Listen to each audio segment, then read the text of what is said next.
Hello सभी विद्यार्थियों को मेरा नमस्कार। अविरल हिंदी गंगा में आपका हार्दिक अभिनंदन है। आज हम अल्पप्राण महाप्राण घोष अघोष वाली वीडियो लेकर के आए हैं। तो सभी से मेरा यही कहना है कि वीडियो को शुरू से अंत तक देखें, इसे स्किप ना करें। और जो मेरे चैनल से पहली बार जुड़े हैं वो मेरे चैनल को सब्सक्राइब अवश्य कर दें। तो आइए शुरू करते हैं अल्पप्राण महाप्राण की क्लास।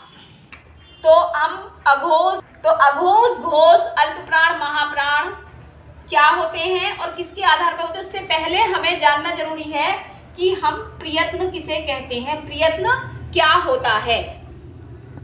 तो प्रयत्न किसे कहते हैं? प्रयत्न का मतलब होता प्रयास। जो हम बोलने के लिए प्रयास करते हैं उसे ही हम प्रयत्न या प्रयास कहते हैं। अब इस प्रयत्न के हमारे दो भेद हैं। कौन कौन से हैं? एक तो है हमारा आभ्यंतर प्रयत्न और एक है हमारा बाह्य प्रयत्न। तो आभ्यंतर प्रयत्न क्या है कि जब हम बोलने से पूर्व जो हमारी मुख की चेष्टा होती है, मतलब प्रयत्न करते हैं ना, चेष्टा की हमें ये बोलना है, उससे पहले बोलने से पूर्व की जो चेष्टा है वो तो हो गया हमारा आभ्यंतर प्रयत्न। और जब बोलते समय जो हम बोल रहे हैं, जो बोलते समय की चेष्टा है या प्रयत्न है, उसे कहते हैं हम बाह्य प्रयत्न। तो प्रयत्न के दो भेद हैं, आभ्यंतर और बाह्य। तो आज जो हम अल्पप्राण महाप्राण घोष अघोष पढ़ने वाले हैं वो बाह्य प्रयत्न के ही भेद हैं। तो आइए देखते हैं। अब हम पढ़ेंगे कि अघोष किसे कहते हैं। एक घोष है, एक ऐसे करके होगा घोष, और इसे हम कहीं कहीं तो घोष लिखा होगा और कहीं हमारा सघोष होगा। घोष या सघोष एक ही बात है और दूसरा हमारा है अघोष। तो घोष का मतलब क्या है? नाद, आवाज को कहते हैं घोष। और अघोष का मतलब है कि जिसमें आवाज या नाद या कोई झनकार नहीं हो रही है। जो हमारे गले में जो स्वर तंत्र की झनकार होती है ना, वो आवाज जिनमें ना हो तो वो हमारे अघोष कहलाते हैं। तो अघोष की परिभाषा जैसे हमने बता दी, लेकिन अघोष हमें पूछा जाएगा एग्जाम में, वर्ण दे दिए जाएंगे कि अघोष वर्ण कौन से हैं, या कोई वर्ण दे दिया जाएगा और उसके विकल्प में हमारे घोष, अघोष, अल्पप्राण, महाप्राण, संघर्षी, पार्श्विक, इस तरीके से हमारे विकल्प होंगे। तो उसमें से हमें अघोष वर्ण को छांटना होगा। तो देखते हैं। अब हम जब अघोष सीख रहे हैं तो अघोष में जो वर्ण पूछे जाएंगे वो हमें कैसे पता चलेगा कि कौन से वर्ण अघोष के अंतर्गत आते हैं। तो सबसे पहले जब मैंने आपको व्यंजन वाली वीडियो बनाई थी तो मैंने आपसे प्रारंभ में ही कहा था कि सबको वर्णमाला अच्छे से, जब भी हम, क्योंकि हम वर्णों के मेल से ही शब्द बनते हैं, शब्दों के मेल से वाक्य बनते हैं। तो जब हम व्याकरण पूरी तरीके से पढ़ेंगे तो सबसे पहले प्रारंभिक अवस्था हमारी जो वर्णों की है वो हमें अच्छे से याद होना अनिवार्य है। हालांकि मैं आप लोगों को केवल एक वर्ण ऐसे बताती चली जाऊंगी, लेकिन आप लोगों को एक बार में आसानी से पता चल जाए, आसानी से याद हो जाए, इसके लिए ही मैंने ये कवर्ग, चवर्ग, टवर्ग, तवर्ग, पवर्ग लिखे हैं। और किस तरीके से ये आसान हो सकते हैं अब आप देखिए कि अघोष हमें कैसे पता चलेगा। तो कै एक तरीके से तो ये है का चा टा ता पा, ठीक है, और खा छा ठा था फा, ये हमारे जो वर्ण है अघोष हैं। लेकिन हम इसको और भी आसान कैसे बना सकते हैं? तो ये हमारा वर्ग है, कवर्ग, चवर्ग, टवर्ग, तवर्ग, पवर्ग। ये हमारा इसका वर्ग का पहले वर्ण है, ये दूसरे हैं, ये तीसरे हैं, पहले और दूसरे, तीसरे, चौथे और पांचवा। एक वर्ग में 5 वर्ण होते हैं। तो हमारा पहला, दूसरा, तीसरा, चौथा, पांचवा ही वर्ण है कवर्ग के। इस तरीके से हर वर्ग के 5-5 वर्ण हैं। तो हमें सीधे सीधे कुछ भी नहीं देखना, हमें ये तो याद करने ही पड़ेंगे जिनको याद नहीं है। और जिनको याद है उनके लिए जो अघोष वर्ण है, वर्ग का पहला और दूसरा वर्ण, ठीक है, पहला और दूसरा वर्ण जो है वो हमारे अघोष वर्ण होते हैं।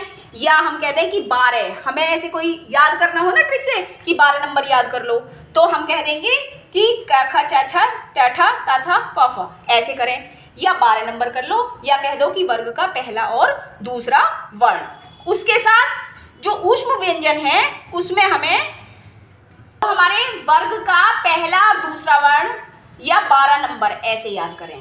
और ऊष्म व्यंजन का तालुशय, मूर्धशय और दंत से। इसमें आता तो हमारा चौथा वर्ण है भी है, लेकिन इसमें केवल हमारे श और से वर्ण आएंगे ऊष्म वाले। तो हमारे ये वर्ग का पहला दूसरा वर्ण और उस व्यंजन के श और से वर्ण आएंगे, जिन्हें हम बोलेंगे अघोष। अब हमारे सघोष हैं, इसे घोष भी बोल सकते हैं और सघोष भी बोल सकते हैं। तो सघोष और घोष क्या है? जिनके उच्चारण में आवाज आती हो, नाद होता हो, तो वो हमारे सघोष हैं, जिसमें घोष हो रहा है। और अघोष में क्या था? घोष नहीं हो रहा है, नाद नहीं है, आवाज नहीं है, वो अघोष। और जिसमें उच्चारण में जो हमारी स्वर तंत्री है, झनकार है, वो जो हो रही है, वो हमारे सघोष। अब इसमें भी क्या है कि अभी मैंने बताए थे पहला और दूसरा वर्ण, तो इसमें हम फिर हमारे कौन से बच गए? तीसरा, चौथा और पांचवा वर्ण बच गया। तो जब हम सघोष सीखेंगे तो तीसरा, चौथा,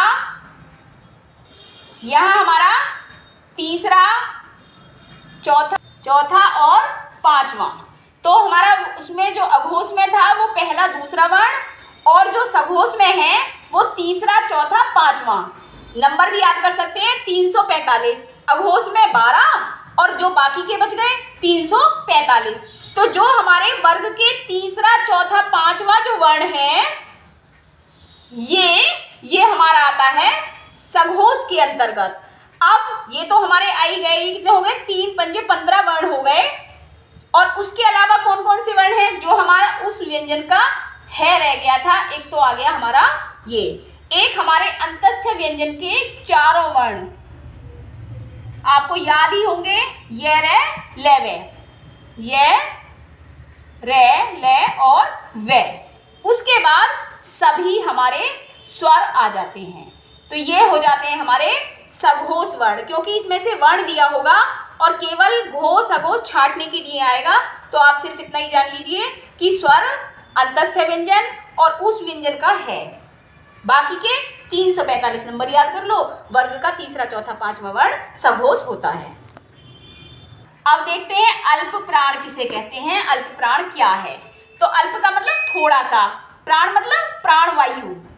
तो जिसमें हमारी मुख से प्राणवायु कम निकलती हो, थोड़ी निकलती हो, वो हमारे अल्प प्राण कहलाते हैं।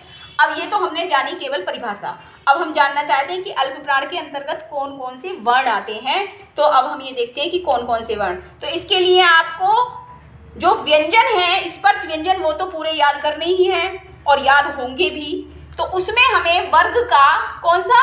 पहला वर्ण, ठीक, तीसरा वर्ण और पांचवा वर्ण, या नंबर कहें 135। तो 135 नंबर कहें या वर्ग का पहला, तीसरा, पांचवा। हम कहेंगे कै चटे पे, फिर कहेंगे गे जे डे दे बे, और फिर गे न्ये रे ने में। ये हमारे आते हैं अल्प प्राण के अंतर्गत। ये आएगा काका, उसके बाद गा वाला, उसके बाद गा वाला। तो का चटा दपा, गा जटा दबा और गे न्ये रे ने मा। ठीक, ये तो आएंगे ही आएंगे। उसके अलावा हमारे अंतस्थ व्यंजन जो हैं कितने? 4।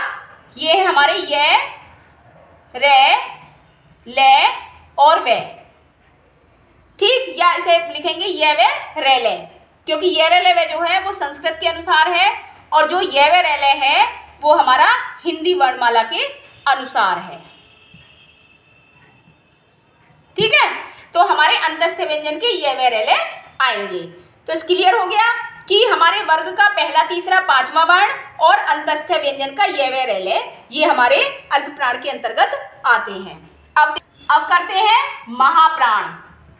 अल्प प्राण में क्या बताया था हमने? जिसमें हमारे मुख से जो बोलने वाला जो हमारा प्रयास है ना, वो उसमें वायु कम निकलती है, और महाप्राण में जो वायु ज्यादा बाहर निकलती है, तो वो हमारा महाप्राण कहलाता है। अब देखते हैं महाप्राण के अंतर्गत हमारे कौन कौन से वर्ण आते हैं। तो मैंने पहला, दूसरा बताया, फिर बताया था 345 कोड जैसे बता दिया था, फिर पहला, तीसरा, पांचवा बता दिया। अब इसमें हमें देखना है कि दूसरा और चौथा वर्ण, मतलब उसकी संख्या हमें याद रखनी है कोड करके। जब हमें एक ट्रिक है तो हमें 24 करके याद रख लेना, 24 संख्या, तो वो हमारे महाप्राण के अंतर्गत आएगी। तो दूसरा और चौथा वर्ण जो है वो हमारा महाप्राण होता है। ख छ ठ त फ और घ झ ढ ध भ। अब ये हमारे हो गए महाप्राण। अब महाप्राण में इसमें और कौन से वर्ण आएंगे ये देखना है। तो ऊष्म व्यंजन के जितने भी हमारे वर्ण हैं चारों, कौन से हमारे, तालुशय और मूर्धाशय और दंत स और है, ये जो है हमारे वर्ण महाप्राण के अंतर्गत आ जाते हैं। उस व्यंजन में बताई चुकी थी, जिनको बोलने में गर्म वाष्प बाहर निकलती है तो वो हमारे उस व्यंजन कहलाते हैं। तो ये वर्ण हमारे महाप्राण के अंतर्गत आते हैं। अब आपको और आसानी से समझाने के लिए मैंने ये ट्रिक लगाई है कि अघोष वर्ण को जब हमें याद करना है कि कौन से हैं, तो सिर्फ हमें स्पर्श व्यंजन में जो कवर्ग चवर्ग टवर्ग तवर्ग पवर्ग है उसमें हमें 12 कोड याद रख लेना है। 12 का मतलब है वर्ग का पहला और दूसरा वर्ण, और उस व्यंजन का श और से।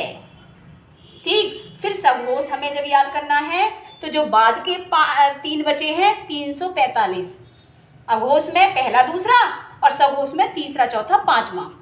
और जो हमारा इसका है बच गया है जो शेष रह गया है वो उसके बाद हमारे अंतस्थ व्यंजन और सभी स्वर। उसके बाद अल्प प्राण है।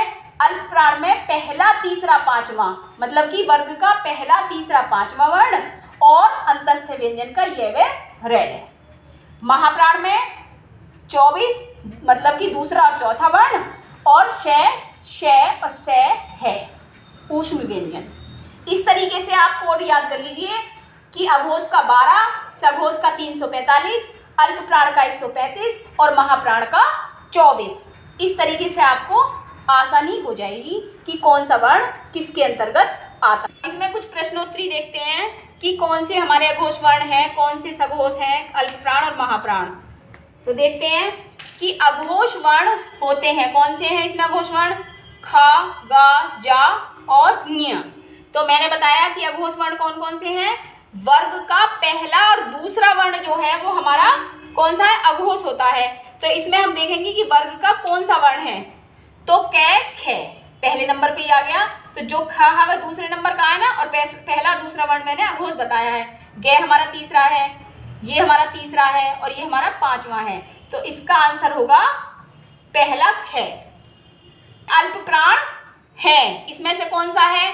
तो मैंने बताया अल्प प्राण में कौन सा था, पहला तीसरा पांचवा, कोड भी बताया था 135। तो हमारा इसमें कै पहला ही है और तीसरा आएगा तो ख हमारा दूसरा है, फिर हमारा ये भी दूसरा है, झ है वो हमारा कौन सा, चौथा वर्ण है। ठीक है, तो जो चौथा वर्ण है ये भी नहीं होगा, क्योंकि पहला तीसरा पांचवा वर्ण जो है वो हमारा आता है अल्प प्राण में। तो क हमारा पहले नंबर का जो है वो अल्प प्राण है। ख हमारा दूसरे का, ये नहीं हो सकता क्योंकि ख जो है वो किस में होगा, अघोष में हो जाएगा।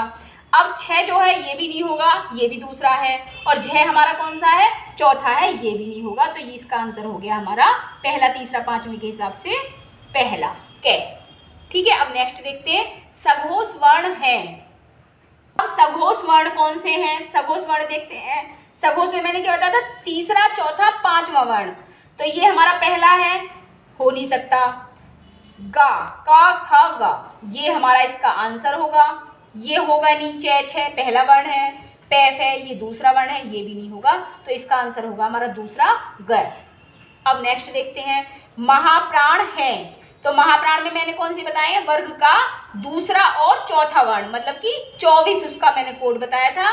तो उसमें ते थे, ते पहला वर्ण है, थे दूसरा वर्ण है, अब दे धे ये भी पहला वर्ण है, ते थे ये हमारा दूसरा वर्ण है। तो ये हमारा इसका आंसर हो जाएगा दूसरा। ठीक है, ने ये हमारा पांचवा वर्ण है, तो इसमें केवल दूसरा और चौथा वर्ण आता है, इसलिए इसका आंसर होगा थे। ये वे रे ले आते हैं किसके अंतर्गत, अघोष के अंदर, सघोष के अंदर, या अल्पप्राण के अंदर, या दूसरे व तीसरे दोनों के अंदर।